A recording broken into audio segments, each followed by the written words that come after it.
Spooky, scary skeletons, and it shivers down your spine. Your thing tonight. Welcome to Haunts, Graves, and Omens. Hi.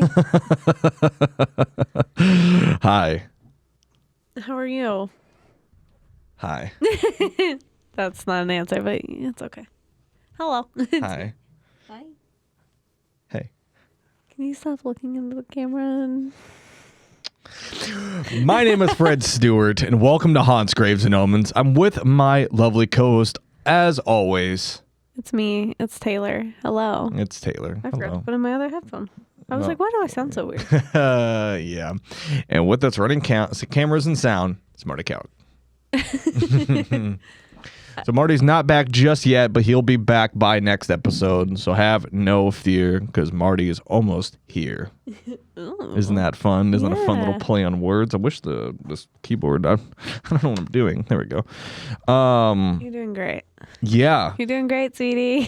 Thanks. Yeah, we're gonna start the show kind of something a little different. I'm gonna show you guys some fun little videos. Kind of want to talk about some true crime news that's very important and near and dear to us.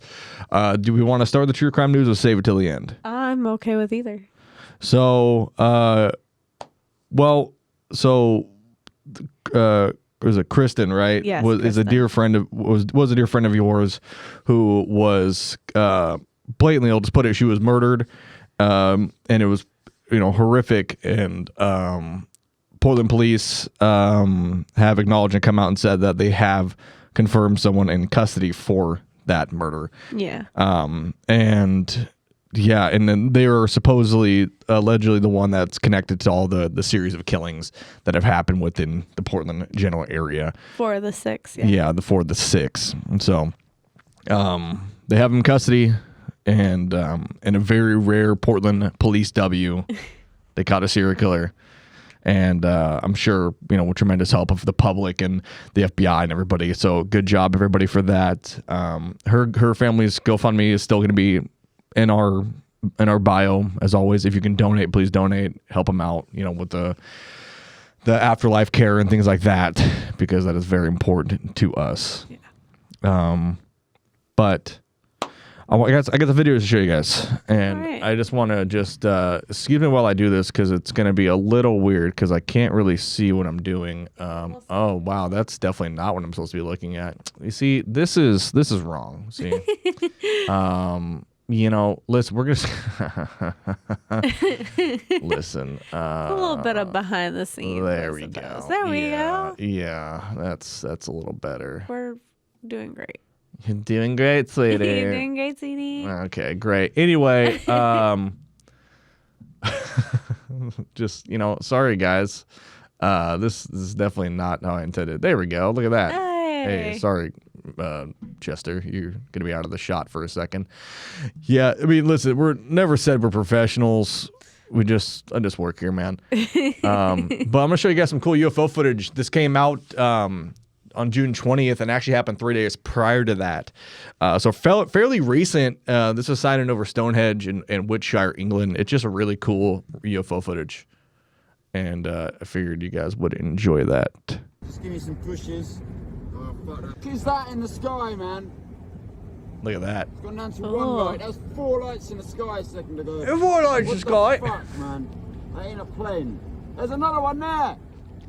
And then they just It's appear come out of the sky. That's literally out of nowhere, it's going and then they down. disappear. Look at that. Oh. Isn't that fantastic? If you want to watch the podcast, link will be in the bio if you're listening. Come to Chaos Network on YouTube. Aliens. What's going on, bruv? That's the best reaction. I mean, that's phenomenal footage. I mean, look at that. Bruv. That's really That's good fucking awesome. That's so cool. Everyone dogs on alien footage, but like this is a pretty good one. Yeah. Yeah. They're not Chinese lanterns, mate, because Chinese lanterns they go up and Like, around. I mean, These You are can just see 'em coming out through of the sky. trees. Get this bush Yeah. out of my way, bro. get this bush out my way, bro. Yeah, it's the most British alien encounter. Get these bushes out my way now, ain't it? Yeah, that's just a really fun video. That what came out from the UK. I got some other really fun ones. This next one I'm going to show you is fucking really weird. This shit came from Texas. Oh. And it's just, I mean, take it with a grain of salt. You know, it's definitely, I don't know. It could be legit. It could be doctored. You know, but I think it's fun. Did it get a PhD? Yeah. Oh. Did. Oh. That these stone giants could be storing information about the ancient world. Look at that thing. I like what they're watching in the background. Listen to radio, but look at that thing. Space turd.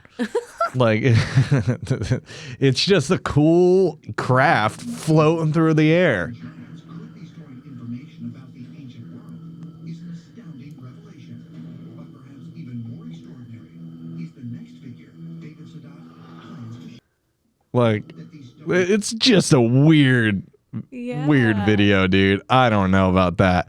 It's certainly like, it's trippy. And then I got another one here. This next one comes from near Luke Air Force Base near Glendale, Arizona on the 1st of February. And this is just another really fun video. But look at that. Look at these little lights. It's kind of grainy, obviously, but fucking look at that. All these lights just appeared out of nowhere. That's what I'm saying, bro. For real. Look at that. It looks like it's over there by Luke Air Force Base. Dude. Fucking aliens, Are we dude. surprised it's by the Air Force Base? No. That's what I thought. It's just aliens trying to flex. Why does it sound like he's underwater? Must be windy. I think it's just the way his mic is recording it. Fucking- No. I think it's wind, but like, God. Like, look at that, man. That's just some really neat footage. I really enjoyed it. It's just like, it's a different shot of it. Like, it's just fucking cool. It's a terrible video because I got it all zoomed in, but it looks clear for me. Hey, man, listen, you did a great job. We love you for it. So, That's a yeah. pretty steady hand. You would think it'd be like more like shaky, but Yeah. I don't know, man. Pretty It's definitely pretty cool. I got some other ones from Reddit that are really fun here. ooh. Just check out this footage. Okay. They're in a park in the UK here. Dude. Ooh, What? what's that? Dude, check it out. Is that? Oh, dude. You can see it, like, because they fucking see it. Like, it looks like a person. Yeah. Like, and then, like, they're like, oh, shit. Yeah. Spooky. That's crazy. It's pretty crazy. It's pretty spooky. It definitely creeped me out when I was looking at it. I got the chills just now watching that. Yeah, this next one is also really fun. There's some pretty cool poltergeist activity. And we'll just play it and you guys can experience it like how I did. But if it loads. There we go.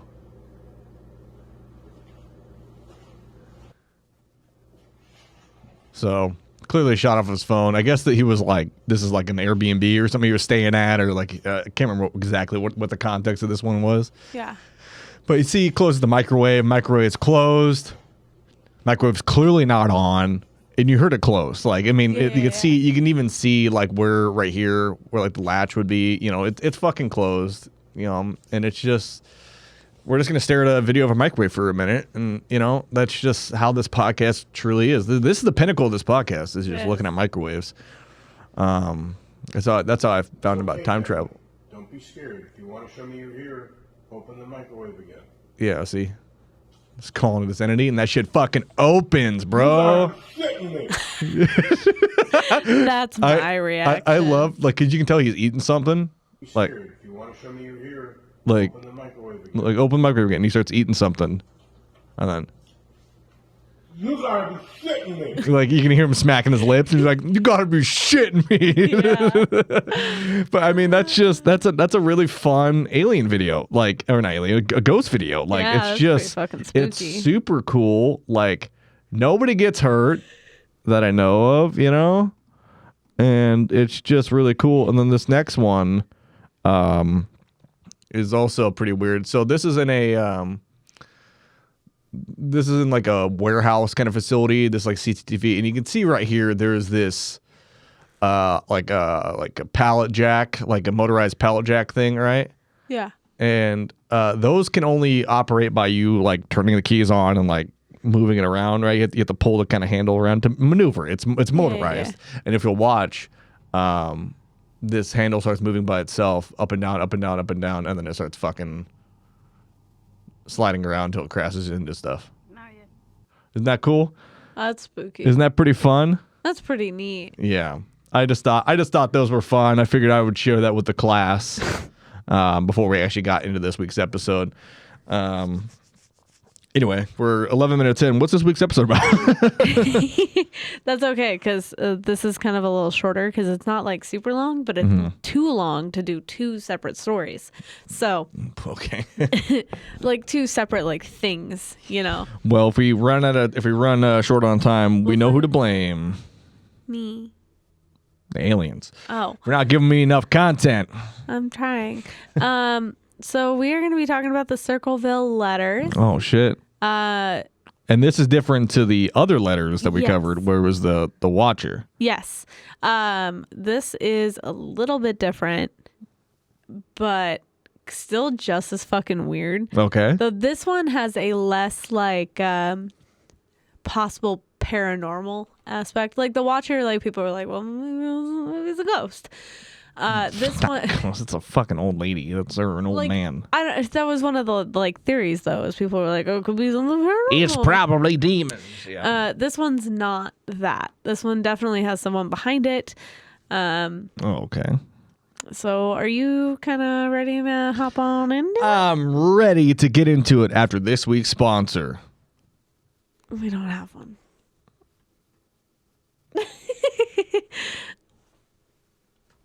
Is it? We can just get into it. It's fine. Okay. It's fine. Okay. Just the dead air. Just me just staring into the camera. That's our sponsor. This week's sponsor is Uncomfortable Silence. Use code HGO for 10% off.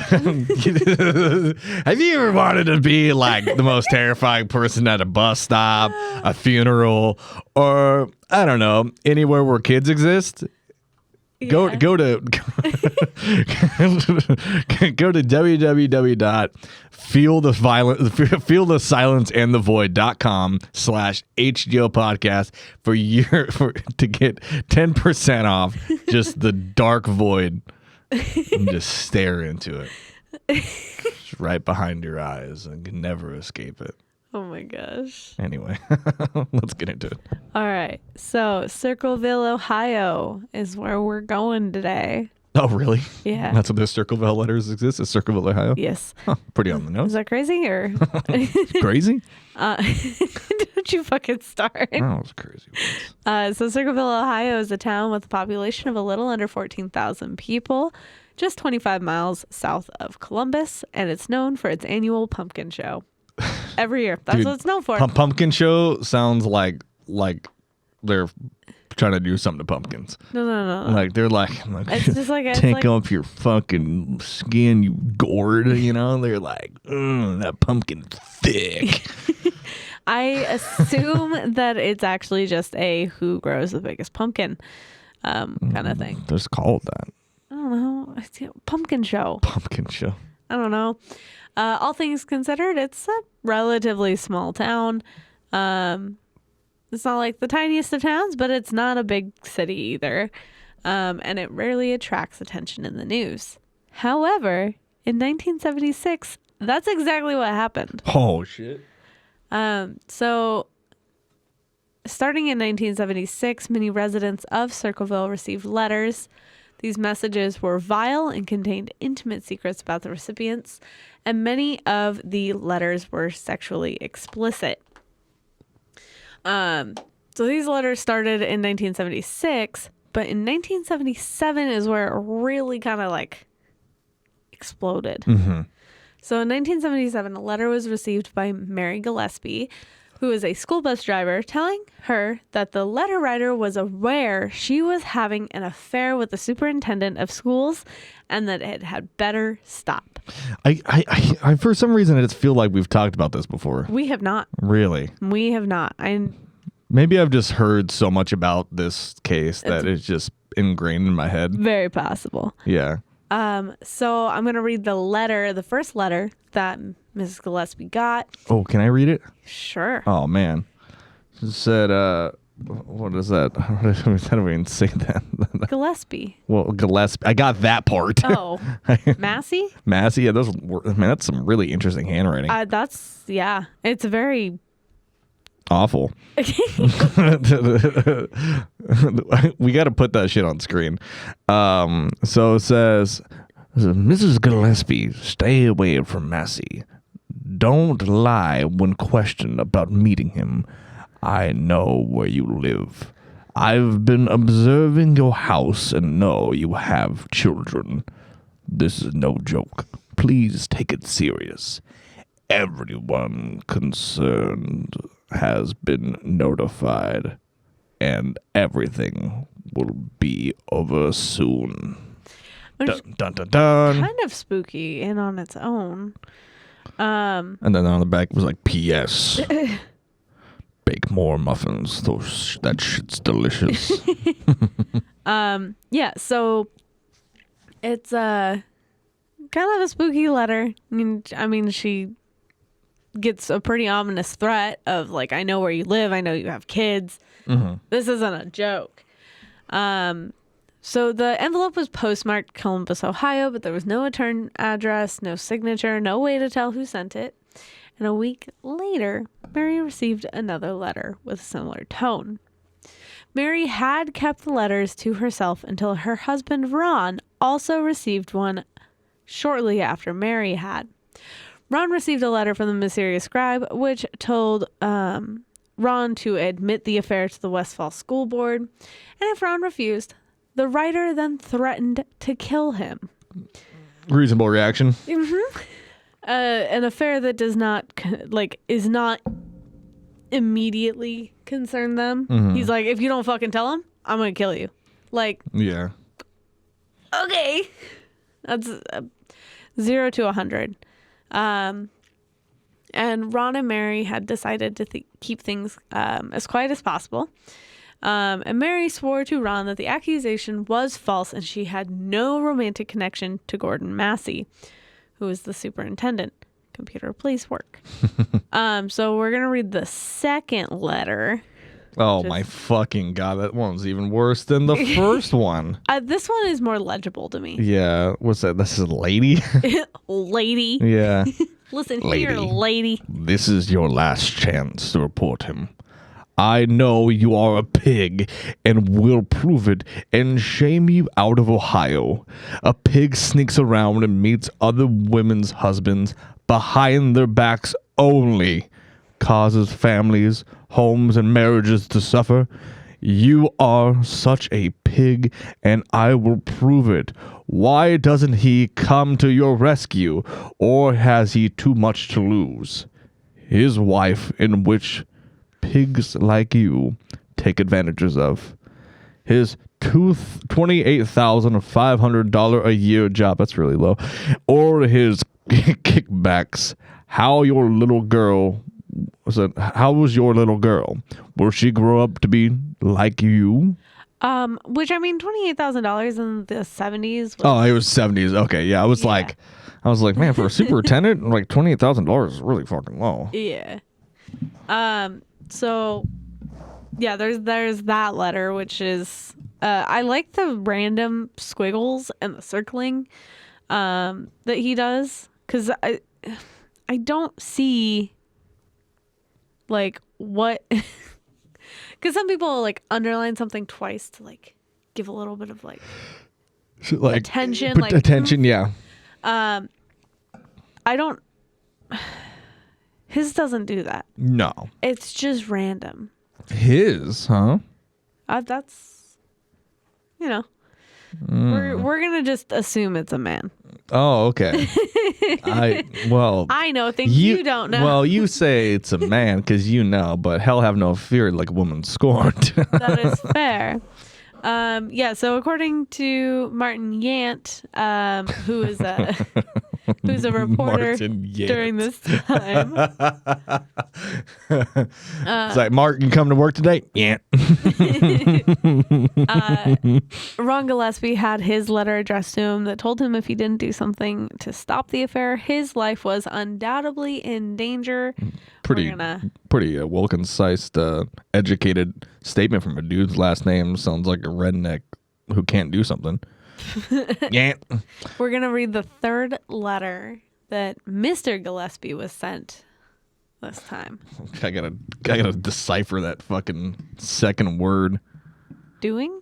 Is that doing? Yeah. Oh, wow. That's hard to read. It's going to be up on screen, but Mr. Gillespie, you're doing a lot for her. No one cares that much for anyone this day. Make him come to her rescue, but he won't. He's being awful good lately. He knows what he must do, but he won't. Make her admit the truth. Call the school board. His affairs must stop. Everyone will know soon. Think of yourself. So I also I'm really glad I turned the camera right as it happened. Like, I was dying apparently. I really like that on this one he does the little 2 dots everywhere that he's gonna put a period. Mm-hmm. And I also like the way he spelled much. M-U-S-C-H. Yeah, so they're stupid. No one cares that much. No one cares that much for anyone this day. I imagine him having a voice like you say him because I feel like you've already put a masculine tone on it. There are theories of who it is, but we'll get to it. But I feel like whenever I read these, I want to read them like the narrator of the Haunted Mansion. Like, is this room getting bigger? You know, just like, this house is haunted. But in reality, it's like, you're doing a hot lover. No one cares that much for anyone. Like they're like in a deranged cartoon character. Yeah. So the alleged affair became the talk of Circleville. It eventually got out that this happened. Yeah. So the writer understood the power of gossip, and the next letter that he sent Mr. Gillespie, which I can't find a picture of, was even more threatening. Oh, okay. It read in part, Gillespie, you have had 2 weeks and done nothing. Make her admit the truth and inform the school board. If not, I will broadcast it on CBs, posters, signs, and billboards until the truth comes out. P.S. Maybe grab a beer later or something. I'm really quite lonely writing all these letters. My hands are cramping. You know how many letters I write a day? Hundreds. And my hands are so tired. I just wish that I had a friend. Maybe we can hang out, maybe see a movie sometime. I don't know. I'm just kind of spitballing. Maybe you play golf? We could play golf. You want to play golf? I don't play golf, but we could. There were over 1,000 letters written over the course of a couple of years. Holy shit. Thousands? There was about 1,000. Holy fuck. That's so many letters. Yeah. Dude, yeah. I've written like 5. The Gillespies were not the only one getting these letters. It was all of Circleville. Oh, shit. Circle Jerk, Ohio is just hitting different, huh? The Gillespies just had more happening to them than the rest of Circleville. Circleville was getting letters. The Gillespies were targeted. Interesting. I think is a good way to put it. You know, I actually know a fun fact about Circleville, Ohio, a lot of people don't know about. What is it? So, you know how the name, do you know how they got the name Circleville? It was built in a circle. Okay, well, we can just continue.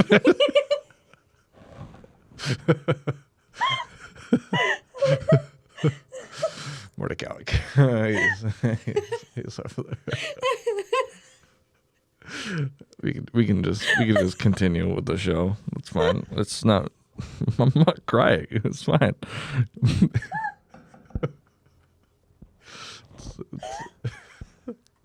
You know, honestly, it's whatever. I just thought I would share a fun fact, and you know, and then you just, I'm not crying. You're crying. There is actually on the Wikipedia about Circleville. There's a section where it's like how Circleville was named, and I read it. And was it that it was built in a circle?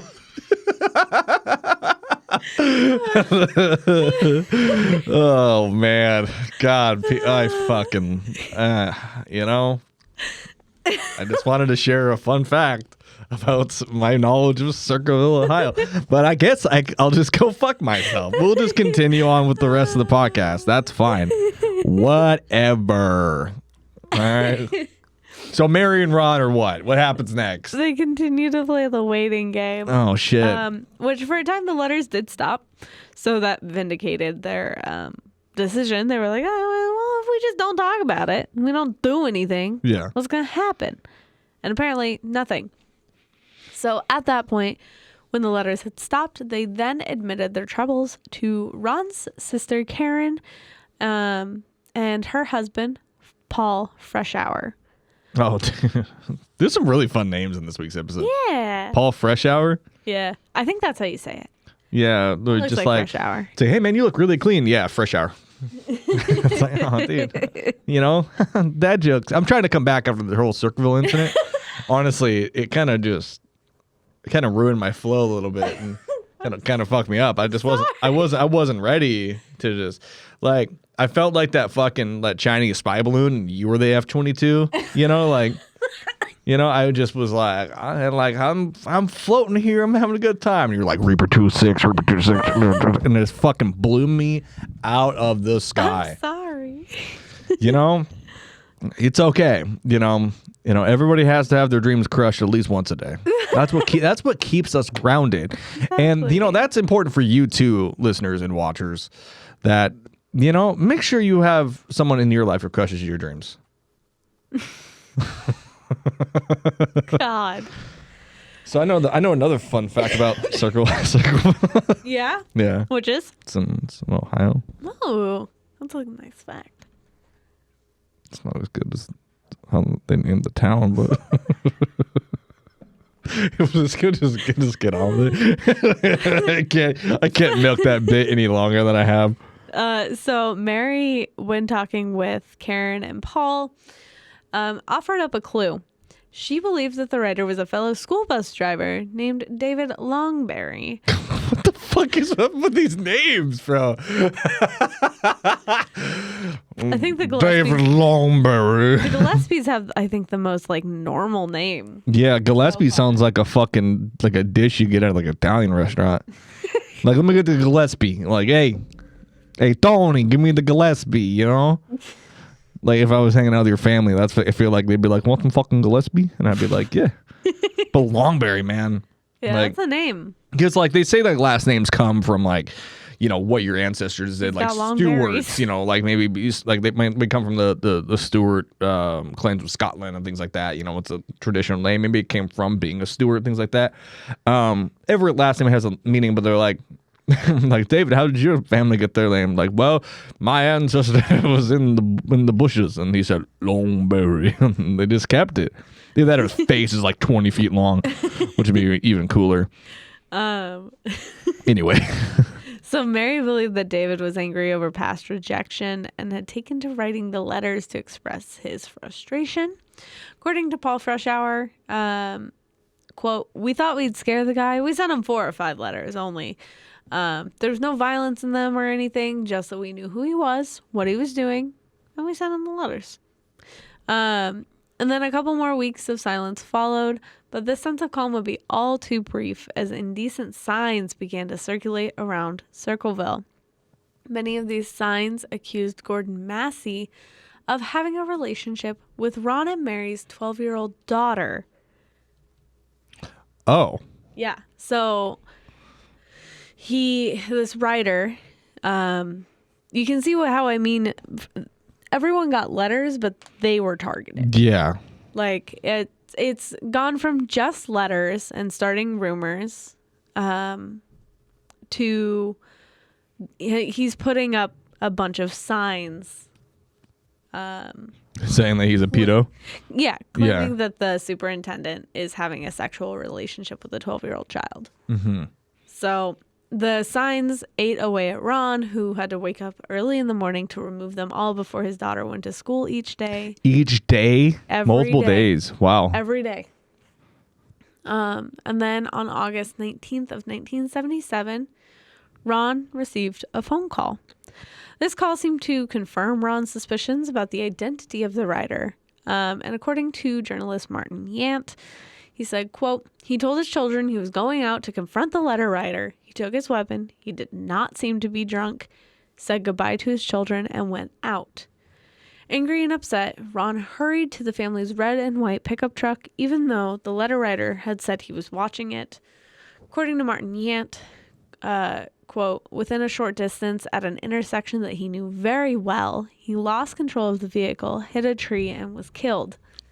Somewhere in between leaving the house and hitting that tree, his gun had fired one shot, and there was never any explanation for when or how or at whom that gun was fired at. Holy shit. Yeah. Yeah. They never found out where that round went, huh? Nope, they don't know. They don't know. It was somewhere between leaving the house and the tree. It's such a space that, like, they don't know. What the fuck? They don't know when, who, what, why. Was he doing like a desk pop button in a car? Just was like driving on the road. He was like, fuck it. Like sends off around, or just like maybe he was shooting at somebody. Yeah, they don't know. Dude, that's crazy. So the police Crazy? eliminated one potential suspect and then ruled Ron Gillespie's death an accident. But several Circleville residents soon received anonymous letters accusing the sheriff of a cover-up. Ron Gillespie's brother-in-law, Paul, said that the sheriff had changed his story. Quote, the sheriff agreed with me that there was foul play, and then when I contacted him again, he changed his attitude completely. Then he was telling me it wasn't foul play and the suspect had passed a polygraph test. Well, I mean, fucking people can pass polygraph tests. I mean, Look at all the serial killers. yeah, like true psychopaths, man, they can fucking pass those, you know? As long as you're not nervous, you're fine. That's literally it. That's like it's insane to me because I know within Washington State, when you apply for a law enforcement agency, you have to pass a polygraph in order to become a law enforcement officer with the state of Washington. And it's been proven time and time again that they don't even use those in court. Mm-hmm. That's not even, they literally can't. And it's not so much like the facts of the matter and things like that. They're fucking, they don't work. It's not real. If you're calm and confident, you will pass a polygraph. Yeah. That's how it works. If I fucking like, I don't know, took like a shitload of acid and you guys gave me a polygraph test, you're like, did you do the murder? I was like, no, but the system's gonna go crazy because my brain is fucking freaking out on the inside. Yeah. You know, like I probably would never pass a polygraph because I'm just riddled with anxiety. Well, funny that you mentioned that. Bring it in. We're gonna do it. We're subpoenaing you. We're gonna do a polygraph test for you about whether or not you're the circle writer of Ohio. Oh, okay. Yeah. Okay. Are you? No. We'll get them next time. So Martin Yant also pointed out another inconsistency. They said Gillespie had 0.16% alcohol in his blood, which would in Ohio be 1.5 times the legal limit. Most people that Yant had talked to said that he was not a heavy drinker and were very surprised to see that kind of finding. So, kind of brings the question, was Ron Gillespie's death an accident? Was he really drunk that night? And why was there a bullet fired that they just were like, odd. But also, it's 2 minutes to lunch. Do you think we can go out early? I'm already drinking while I'm doing this autopsy. It's fine. I don't know where the bullet went. I'm not going to go look for it. The bullet. Yeah. Oh, you know what? Oh man, dude, what were we talking about? Cat over there. Oh, dude, why is he in the autopsy room? I brought him in. Oh, dude, that's not a. Oh shit, there's a gas leak. That's what's happening. I think I'm just gonna hang out for like 20, 30 minutes. Just take a quick little snooze. Little snooze, you snooze. But yeah, I don't fucking, I mean... Isn't that fucking crazy? Yeah, I mean, it is weird. It's suspicious. And I mean, his family who saw him leave was like, he wasn't drunk. He hadn't had alcohol all day. Yeah. So how did he have a blood alcohol of 0.16? Well, I mean, that's a really good question. I mean, I don't think you could have enough time to get in your truck and drink enough alcohol to have it hit your system that fast. 0.16 is a lot. Yeah. That's it takes, you could kill a fucking six rack right now and then be like, well, I'm fine, leave for the next 30 minutes. But obviously, this, from what it seems like from the moment he left the house to the crash, was not that long of a time. So I don't think, unless he was sneaking it, like, I don't know. It's pretty suspicious. It is suspicious. I don't know. But after Ron's death, the letters kept coming. Don't stop coming. His wife, Mary, and the superintendent of the schools eventually admitted to a relationship, but they said it began after the letters were sent. What the fuck? No, it didn't. Come on. They were like, these letters are saying we're having an affair, and we're not, but maybe we should try it. Yeah. Well, clearly these letters want us to bone, so I think it's like, what the fuck? No, that's not how that works. That's really not how that works. Like, that doesn't make any sense. Yeah. Like, well, the letters said we're supposed to, so we might as well do it. And then in December of 1982, Mary received another letter, which is this one right here. Oh, ooh. And we'll put it up on screen right about meow. Just tell your daughter we are going to post some signs about her next year at the bus stops. Since you've caused this by what you've done to Mrs. Massey, and all knows it, how will you face her? But your type have no consciences, or you wouldn't have hurt Mrs. Massey behind her back. And it's posted on the back of a Laurel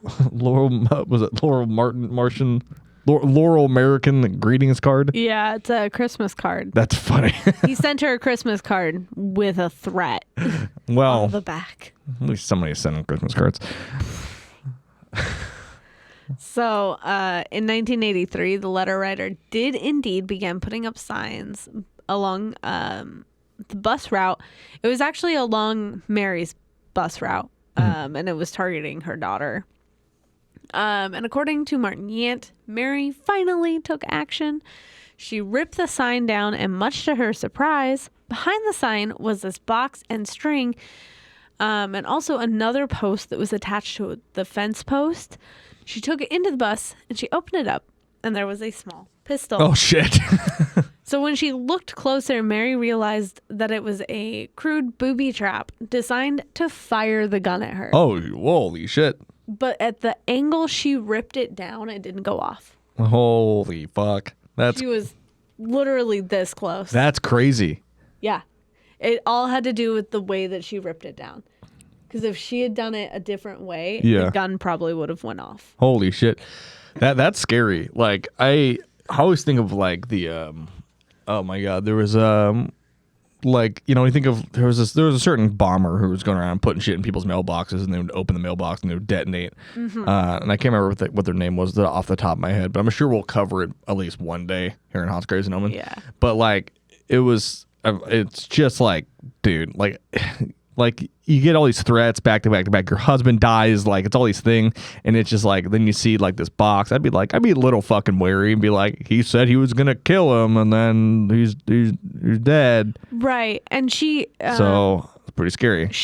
I don't think she noticed the box behind it when she ripped the sign down. Mm-hmm. She only noticed it after she did. And so obviously she informed investigators what had happened. Investigators discovered that someone had tried to rub the serial number off the weapon. But when lab tests were able to read it accurately, the case took a turn.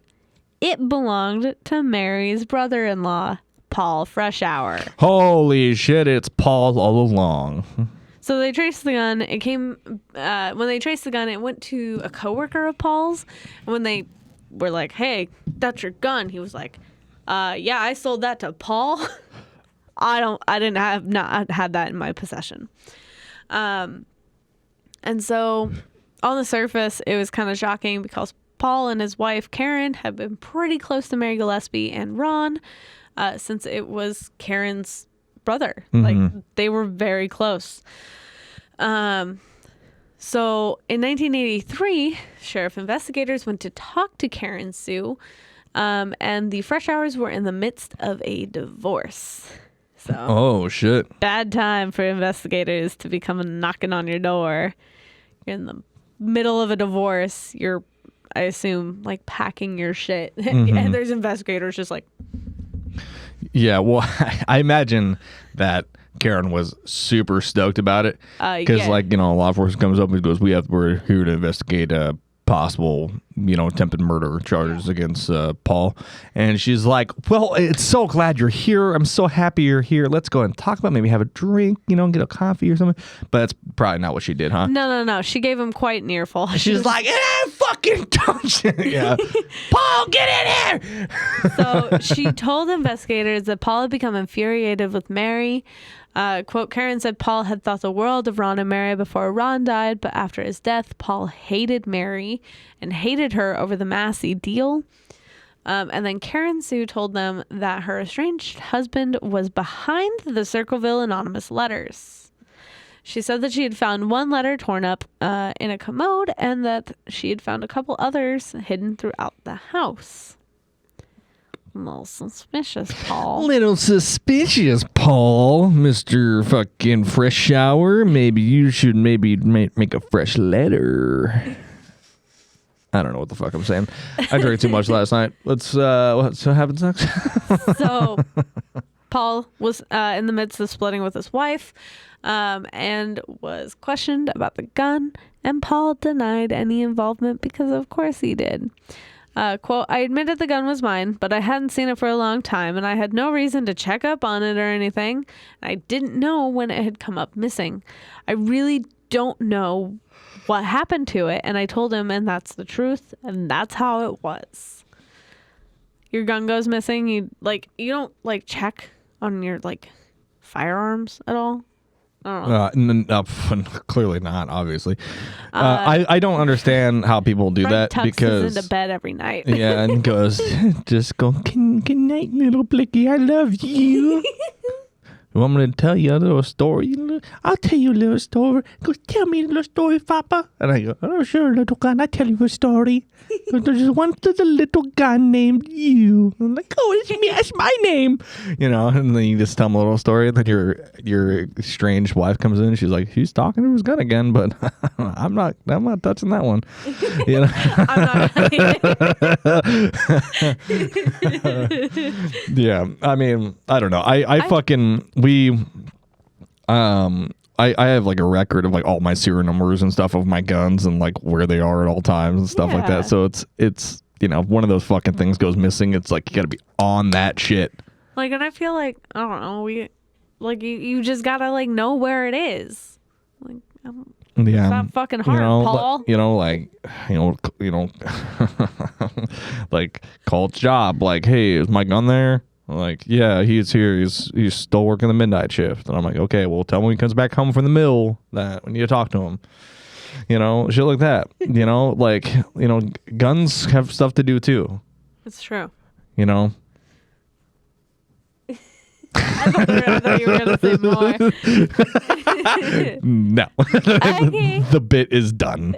So, on February 25th, 1983, Sheriff Dwight Radcliffe asked Paul to take a handwriting test, and Paul agreed. Quote, he would give me an actual letter and ask me to do the envelope part just as near as I could to the envelope. And then on some, he would take the actual letter out and have me do them as near as I could on the letters. And I did them because I knew I wasn't responsible for the letters. So apparently, according to Paul, the sheriff was like, hey, you see this letter? Copy it. Mm-hmm. Yeah. Instead of just being like, hey, can you like write something? He Well, was like, I mean, copy this. okay. Well, okay. Yeah. I get. It's Like, it's stupid all around. But I see what he's doing because that handwriting that's on the Circleville Letters is not a natural handwriting. No, it is pretty unique. But the sheriff was telling him to copy it and try to replicate. Not necessarily just like, hey, can you write this? Or like, can you write down on a piece of paper, whatever, or taking a handwriting sample that is something that he wrote on the house, like in the house, like a grocery shopping list or something. Yeah. Right. Because that's not the right way to do a handwriting analysis, to be like, hey, copy this. Yeah, I mean, you'd want to find past things that he's written, things like that, and try to analyze it through that method. Because when you're sitting in an interrogation room and they go, copy this letter, that person can just lie. Like, they don't have to fucking be like, I don't know how do I write? How do I hold a pen? Yeah, like it fucking. It's not the right way to do that. It's pretty stupid. I mean, also, what do you think is his you said like a shopping list? Like, what do you think it's like? It's like paper, envelopes, pens, pencils, Christmas cards with just the backside. A gun that you buy from your friend. Banana. yeah, banana, singular. One banana. Banana, condom, lube. And they were like, what the fuck? There's a lot happening. He's like, listen, that's how you protect your banana. You put that shit in there. You ever seen like banana traveling cases? I have, actually. Yeah, those are fun. Or we talked about it's going to be on the latest episode of The Doc. They'll be out eventually. Hopefully within the next day or so. But we talk about the fake foreskins. I mean, that could just be a fucking banana holder. We don't know. It could be whatever. It's probably not a banana holder, but you don't know. So, according to Martin Yant, he says, quote, that's not the proper way to test to see if someone has a certain writing style, because if they're copying from a letter, they're going to try and emulate the style. And the experts have said that this testing was improper. So they didn't really say that the letters were written by Paul Freshour. They said that they could have been. The sheriff also searched Paul's garage. He turned all evidence that he gathered over to the courts, and Paul had he was being charged with attempted murder. So no shit, because of the whole booby trap thing. Quote, he called in the prosecutor, and the prosecutor told him that it was my writing on the booby trap and that I was under arrest for attempted murder and placed on a $50,000 cash bond, which is a lot for the 80s. Yeah. Like, that was a lot of money. And the evidence was apparently circumstantial. So Freshour had taken the day off from work the same day that the booby trap was found. Not very good coincidence there. And the box that held the gun was an industrial-sized chalk box, which was easily found at Anheuser. Okay. Anheuser-Busch, where Paul worked. They had his gun, the booby trap, and they had the chalk box, so they thought that they had plenty of evidence. However, nobody saw Freshour near the booby trap, and he actually had a pretty good alibi for most of the day. On October 24th of 1983, Paul Freshour went on trial for the attempted murder of his sister-in-law, Mary Gillespie. He was not charged with writing the threatening letters, but they were used as crucial evidence against him. On the stand, a handwriting expert said it was his opinion that the writing on the envelopes, documents, and postcards was made by the same person, Paul. Paul's boss testified that Paul hadn't gone to work the day that the booby trap was found, even though Paul had a pretty solid alibi for most of the entire day, he never took the stand in his own defense. Even though there were a couple of defense witnesses who testified seeing him at home all day. So, defense witnesses seeing him at home all day? Was he just sitting in the window, just staring? No, just fucking. He was not. That was not what he was doing. They're like, Paul, He's just fucking just staring at the window, and he's just like, He the storm cometh. he was having work done on his house. Oh. So that was He's like, hey, listen, you guys made that last booby trap real well. You think you can do that to my house? And people come in and we're like, man, it's October. Why you got a bunch of weird presents on the walls? He's like, I don't know. Open one. Eat. When they open it, it's 400 pounds of TNT. It just detonates. So yeah, he's having work done on his house, which means there's people in and out of his house all day. Mm-hmm. And his neighbors also testified that they had seen him at home all day. So there was no way for him to really have enough time to slip away and plant a booby trap. Yeah. So When they know it wasn't there the day before, right? yes, because we'll get into that. Okay. So the day that he took off was a decision that he would regret because he was found guilty of attempted murder. What? On just purely circumstantial evidence? Yep. Okay. He said that the verdict was completely unexpected, though, quote, I can't blame the jury because the jury didn't hear all the evidence, but I couldn't believe it. I was really in shock. Paul Freshour was given the maximum sentence for attempted murder, 7 to 25 years, and everyone assumed that he had also written the Circleville Letters. Everyone figured that it would stop once Paul was in prison, and everyone was wrong. You're wrong. Everyone was wrong. Letters still continued. Oh, of course. Journalist Martin Yant says, quote, they were being received all over a large area of central Ohio. So a lot of people couldn't understand how Paul Freshour could be mailing all these letters from prison because he couldn't. Following repeated complaints from Sheriff Radcliffe, the warden had placed Paul in solitary confinement. But guess what? The letters continued. Interesting. So So he's still doing it, huh? You sound like the sheriff. So what you're saying is you think I'm a big old dummy, huh? Sheriff Radcliffe. Listen, I hang out with Cliff just because my family comes from a long lineage of just hanging out on cliffs that have sunglasses on, Radcliffes. Just because those cliffs know how to skateboard, you think I'm some sort of idiot? All right? I mean, because I am. So all of the letters were postmarked Columbus, even though Paul was imprisoned across the strait in Lima. So I don't think he is the letter writer. Perhaps. Apparently the warden became convinced that Paul was not writing the letters, considering he was put in isolation. Quote, full-scale investigations were conducted twice, possibly 3 times, during which Paul Freshour was put into isolation. The warden of the prison then wrote a letter to Paul's wife, saying that as far as he was concerned, it was impossible for Paul to be writing these letters and sending them from prison. For 7 years, Paul was a model prisoner, but when he became eligible for parole, the board rejected his request based on the volume of letters still being sent. They rejected him for something that he was not doing. Yeah, that's sounds about right. Well, listen, Paul. Listen, you've been such a model prisoner, Paul, and we appreciate you coming down here for your parole hearing. And you've been doing such a good job. Listen, you've done. You've been hanging out with Johnny the Face Eater. A lot of people don't like him.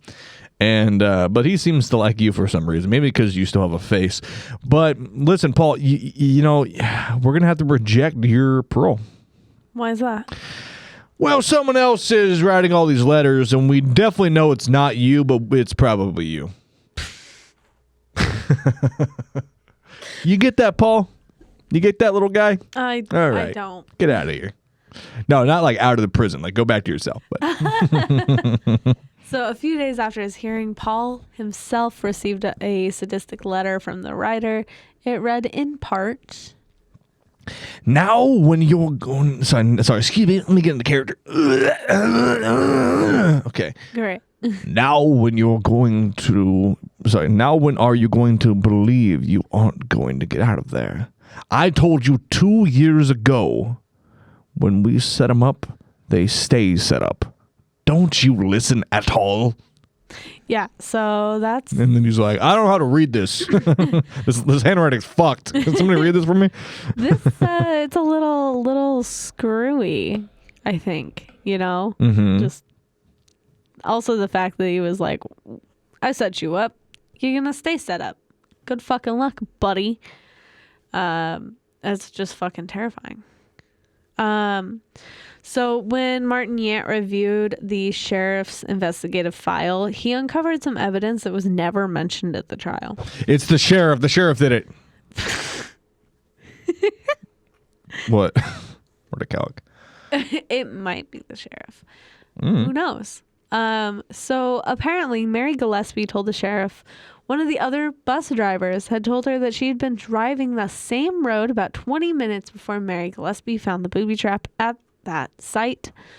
And when she went by the very same intersection, there was a yellow El Camino parked there. There was a large man with sandy hair standing there. And when he saw her come, he turned around and acted like he was going to the bathroom or something, but also seemed to be avoiding any kind of identification. The description does not fit Paul Freshour at all. And of course, Paul had his very solid alibi for this time. There was no attempt to follow up on that lead. And if they had, they would have found that another possible suspect in this case had a brother who had a yellow El Camino. Dude, see, this is why this case is already pissing me off, because it's like they fucking were like, it's clearly Paul, and then like the sheriff was like, well, we have all this other evidence showing that it definitely wasn't Paul, and all these contractors saw him and his neighbors saw him at home all day, so we know it wasn't him. And but it was there was a guy at the bus stop where that basically IED was planted. And, it's just really funny that Paul could be in two places at once. He's a shapeshifter who can teleport. I don't think that's true. Call Agent Scully. Like, get this on the episode of the X-Files. You know what I'm saying?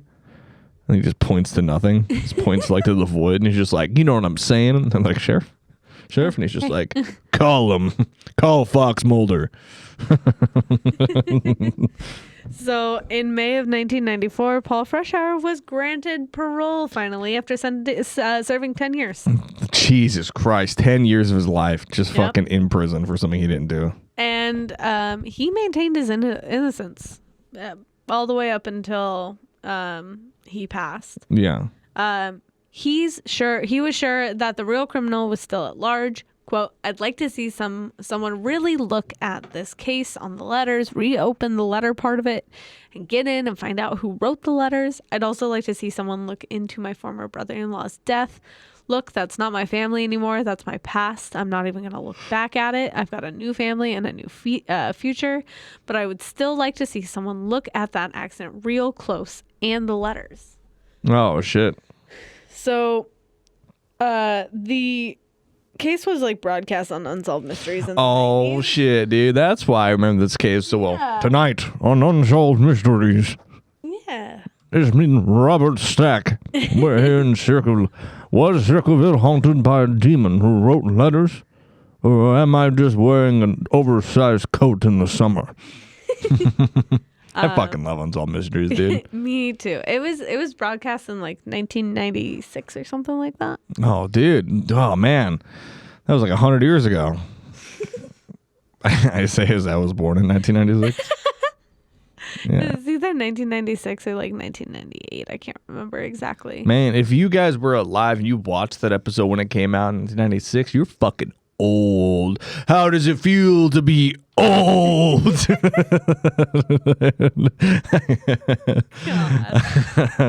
I'm just kidding. My bones hurt. So, but yeah, that's fucking crazy that like just a decade. I hope he fucking sued those guys, dude. I really hope. I don't think he ever did. There was nothing that really, I mean, yeah, there are things that like prove that he didn't do it, but they were so convinced that he did, even though there's really not that much. Yeah, it's all circumstantial evidence that was proven that it wasn't him, and then the sheriff withheld information. That sheriff should be fucking prosecuted. Like, it's just, like, I don't understand why, or how they even let that even happen. No clue. You shouldn't be able to withhold information during an attempted murder in any fucking trial. Yeah. Like, be like, well, it looks better if we just don't tell them that there is a suspect that definitely was there planting the gun. Yeah. And then, like, it's like, what the fuck are we doing, man? Yeah. Like, why? So Paul Freshour maintained a blog for several years. He did pass away in 2012, not knowing the identity of the Circleville writer. However, recent information uncovered by Martin Yant and others has suggested that there were at least 3 letter writers involved in the case, none of whom were Paul. One of them was believed to be the son of the superintendent that Mary was having an affair with. The second was believed to be a coworker who was infatuated with Mary. And the third was believed to be Paul's ex-wife, Karen. Oh, shit. Karen's writing letters, huh? Which, if you remember... I don't, but go. She said that there were letters that were found in the house. Yeah. Oh, that looks a little suspicious, I feel like, personally. Well, I mean, it's also like, yeah, okay, yeah, for sure. I see that where she was like, well, it's like, why didn't you say anything? It's like, these are death threats, and then you're not saying anything to police while we're investigating? Interesting, Karen. Yeah. So it's believed that Karen's boyfriend was the man seen next to the El Camino on the day that the booby trap was discovered. One of her relatives had owned that type of car at the time. And despite evidence, the police still, to this day, maintain that Paul was the Circleville writer. These ones because they're fucking stupid.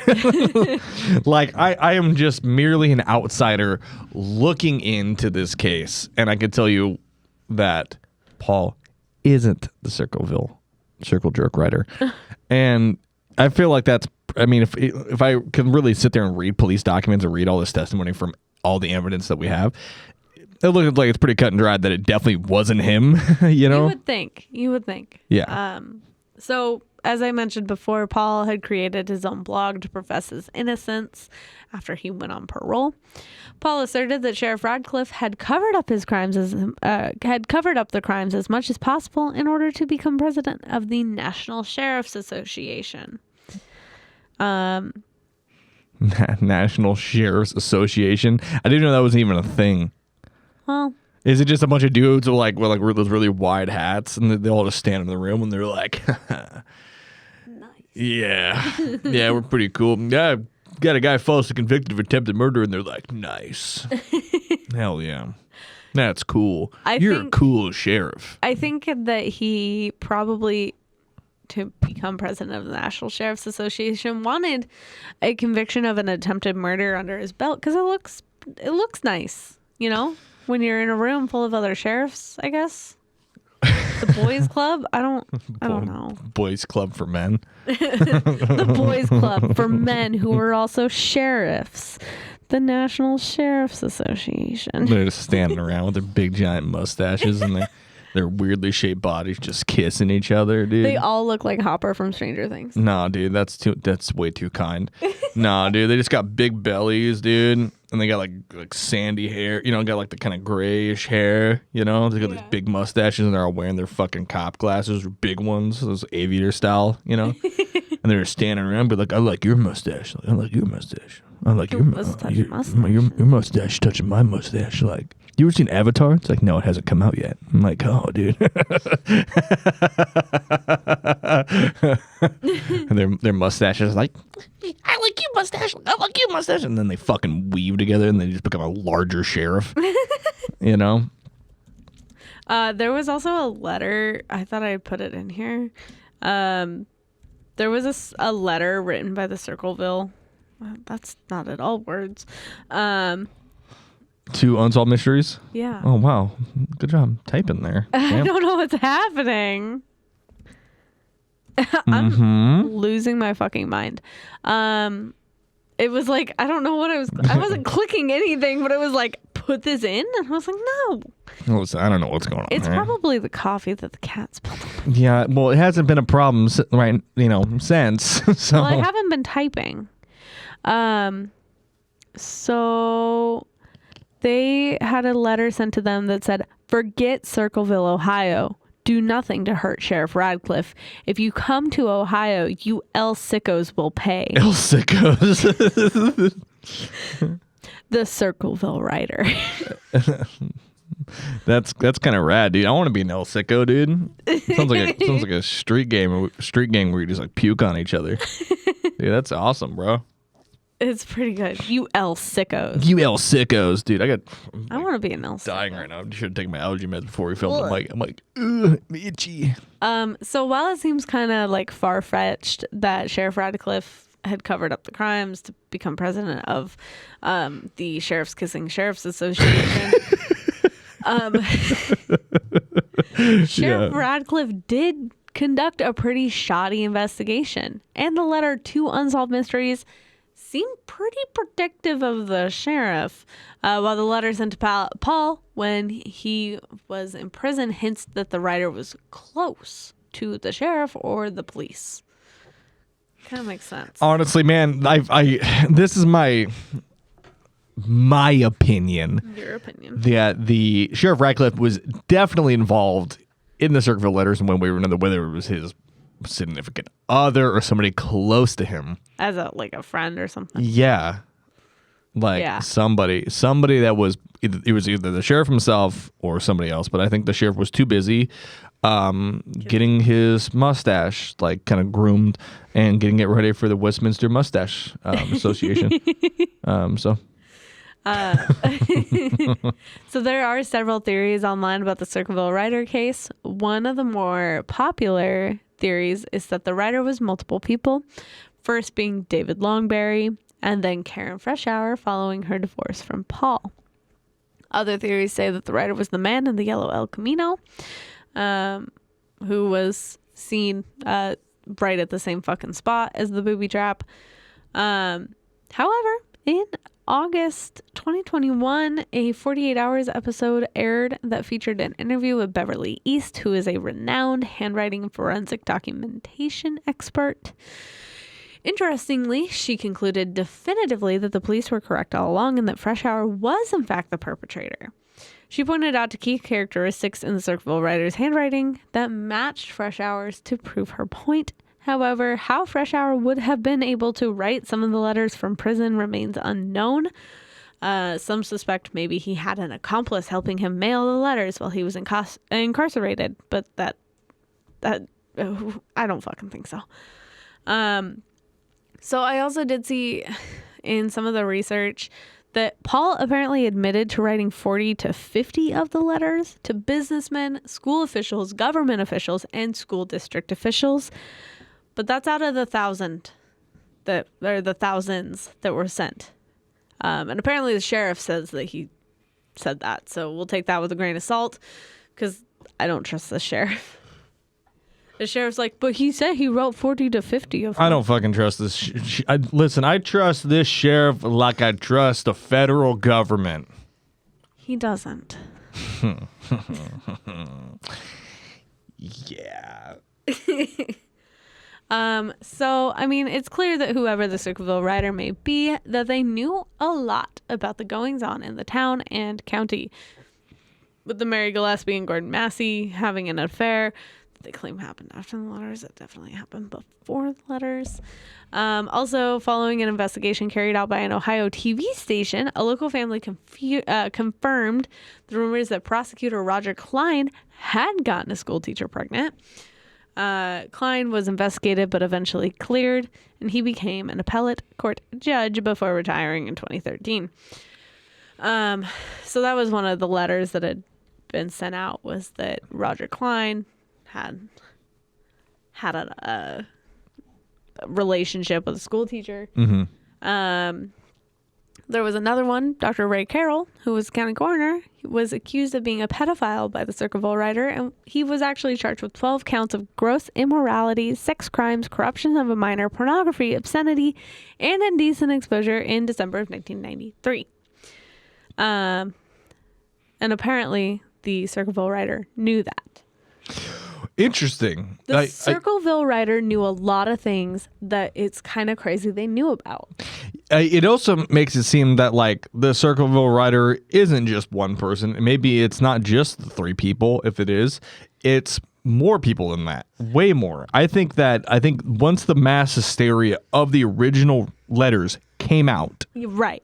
I think that Paul wasn't the original writer of the Circleville Letters. He's definitely not the one who planted the gun, right? And if he is, he fucking was really smart. How the fuck did he teleport? How did he teleport? Yeah. But I think that it's multiple people because this is all across Ohio, right? This is like around the county that Circleville is in. It's not all of Ohio, but it's condensed to Circleville for the majority. But it's kind of spaced around the entire county. It's gone to the county. Yeah, and I mean it can't be just 1 or 2 or 3 people. I mean it's got to be people are seeing these letters, they're being posted they're being shown on TV, they're being shown in newspapers, things like that. Someone's like, I can fucking I can do that. I can do that. It's like I I know that fucking Ray Carroll's a pedo.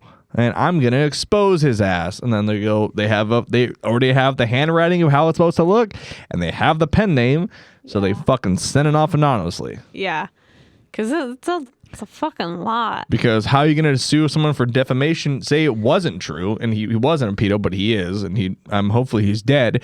But if say somebody just wanted to piss people off or piss this guy off, they could fucking just send this letter that. This person can't really just sue that other guy. It's like you can't sue him for defamation.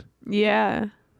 What the fuck? Did they say 150 patients? Yeah, he may have. Holy shit. That's crazy. Okay, thank you, Columbus Dispatch. I'm not fucking subscribing to your shit. $1 for the rest of the year. So I don't know. I can't find if he's still alive. Oh. No, he's dead. He died. How'd he die? At 78. Well, yeah. Let's see. Let's see. Oh wait. No, he pronounced this person dead. Wait, what the fuck is happening? No, let's see. Dr. Ray. According to 78-year-old Miss Minnie Butts had been dead for 2 to 3 days. No, this is saying that he pronounced somebody else dead. Yeah. What the fuck is happening? Her name was Minnie Butts. Yes. That's awesome. There's some really good names in this episode. I don't know. Yeah, I don't know. It doesn't say if he's still alive. I hope he's fucking dead. Yeah. And if he's not, he will be soon. Hold on. Found his obituary. Is a family placed obituary. He died in 2007. He died in 2007. Like 86, I think it said. Wow, he lived a long time. That's a shame. Yeah. Yeah. Yeah. It's a shame. Damn. At least he's dead. Yeah. Anyway. And then David Longberry is the man whom Mary Gillespie assumed was a Circleville writer. He assaulted an 11-year-old girl in 1999. He went on the run, and as far as this thing that I had found, he was still a wanted fugitive. Let's see. David Longberry, did you get found? Are you dead? Let's hope you're dead. Longberry. God, it's like watching an old person, right? I don't know. It looks like he might still be on the run. Yeah, I mean, I don't know, dude. I think he's still on the run, which I hope he's dead, because he sexually assaulted an 11-year-old girl. Hope you're fucking dead too, David. Yeah, according to the web here, David Longberry is I think he might be dead. Good. Wanted for first degree sexual exploitation of a minor. Looks like, and but it's logged under deceased sex offender, so he might be fucking dead. They also may have him under that just based on age, and he's been on the run. That he very well could be dead. But that's what I got. That was our Circleville, Ohio. Circle Jerk, Ohio. We did it. Our letters. Hell yeah, dude. That was quite the ride. Who do you think? I think it was multiple people. There's no way that someone knows all the fucking dirty secrets of this town. No one was out there being like, I'll keep you my dirty little secret. I don't think so. Well, he also didn't keep secrets. He exposed them. But just another secret. Yeah, I definitely think it was multiple people. There was probably the first initial writer, whether that being Paul or not, that it just kind of exploded from there. I think it was Karen, the sheriff, and Longberry, or whatever his fucking name was. I think, I think for maybe Circleville specifically, but someone knows some secrets that I'm surprised they know all those fucking secrets. Know a lot of secrets. Where do they keep them? We keep your secrets. Where do they Marty keep the Cowick. secrets? Where do you keep your secrets, Marty? Look at the light flashing. Yeah, I don't know why it's doing that. It's just weird. It's just the way the fucking camera reacts. But that was quite the episode, Tay. What a fun episode. Thank you. It was pretty crazy. A lot of twists and turns. It was like kind of a wild ride, start to finish. It was like being in a car being in a car with a blind drunk old man who was driving. A lot of twists and turns. It's a metaphor. Anyway, if you had fun with this week's episode, you're sick and disgusting, and we love you. You know how I always say that I love them, and you never say that you love. You are always doing the outro. I'm just here. You know what? You do the outro this week. Hi. Okay. I don't remember what to say, but it's fine. You can follow us on was it HGO? This podcast? Is painful, dude. I don't remember. You can go and follow us on you like, share, subscribe on YouTube, all that fun stuff. Share us with your friends. Stars. Yeah, rate us 5 stars in your listening I'm apps. good at that. I know that. Great. That part. Thank you. Let's go and rate us 5 stars in listening apps. Like, share, subscribe, all that fun stuff. Be sure to share us with your friends. You want to follow us on Instagram and TikTok, you can at HGOPodcast. Go ahead and follow the Comedy Chaos Network here on YouTube and Instagram as well. Go check out the Doc Comedy Podcast on all listening platforms. It's out there. And if you just go to the link tree, you can find a list of all the shows. It's very, very fun.